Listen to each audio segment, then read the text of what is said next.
Alright, some background to the go-kart that Fish and I made. We started out with a rowing machine, but we took the armature off and the handles, and we used the foot stretcher and the regular seat, and we fastened the seat so it would go forward and backward. And then we took a trip over to Home Depot, got some wheelbarrow wheels and some hand truck wheels, and the wooden steering wheel we scored from the Long Beach swap meet. The column is from a Econoline 3-speed shifter linkage, and basically we're testing it out here. And the front axle is actually the metal tubing from a bumper jack.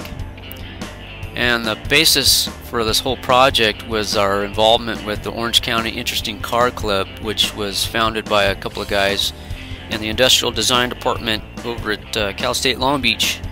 And it was made up of about 12 to 15 people, and they all had various cars and whatnot and projects, ranging from NSUs to Nash Metropolitans to Porsches to Ford trucks, Citrons, Deere tractors, about whatever goes. So it was a pretty cool little group, very informal. Did some photo safaris, did some scavenger hunts, and this gravity go-kart race was one of the events. This is the Bruto go-kart. He fabricated this for some like 10-inch bicycle wheels, a little 3-speed, some particle board, and he had some interesting results. This is the interior. You can see the arm on the left was to steer, kind of like a big tricycle, except he's laying down, and the arm on the right was the brake. But after he spun out going downhill, he realized he could shear his head clean off, and basically gave up on it. And that would have been an ugly sight, but that was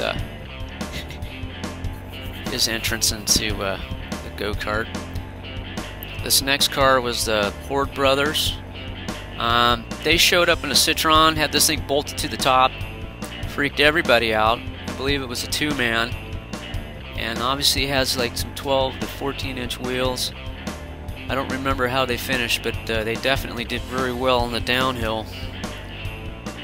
I don't remember exactly what became of these two guys or what became of the car. But obviously in this scene here, this was our first stop, was at a residential development area, but at the time it was just crazy with people, so we had to go someplace else. This is back at the home base again. This is somebody else's entrance to the go-karts. I don't remember whose car this is, but you can see the various heim joints and tubing that went into it. This is Kip's car. He got a little more into the engineering of it. As you can see by the front sprocket, he used a bicycle sprocket and some chain to manipulate his steering, and I also seem to remember he used a Schwinn speedometer to keep track of his speed. I don't really remember how he finished, but this was a very competitive go-kart. This one, the Sacred Karts, was a 2-man, and these guys, I don't remember who it was, these guys showed up with their sanctioned downhill racing wheels, and we thought this was going to be the one. But they didn't do too well. As you can see in the next photo, they got going downhill and their rear wheels decided to give out, and they basically spun out and hit a curb. And that was the end of that. This was the Crosby entrance go-kart. 2-man. These two guys just decided to put some crazy stuff together. They incorporated some fireworks as seen on the back panel. And they also had a little igloo where they carried water balloons. This is Fish and Collins, I think on a trial run. Collins obviously taking the inside lead, but later on he took a dump on his ride when he decided to do a running start and jumped inside, and his particle board floor just gave out.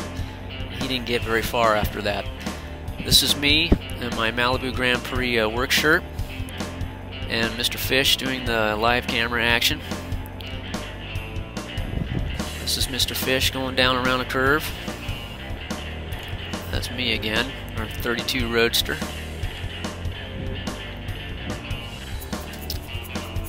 that's it.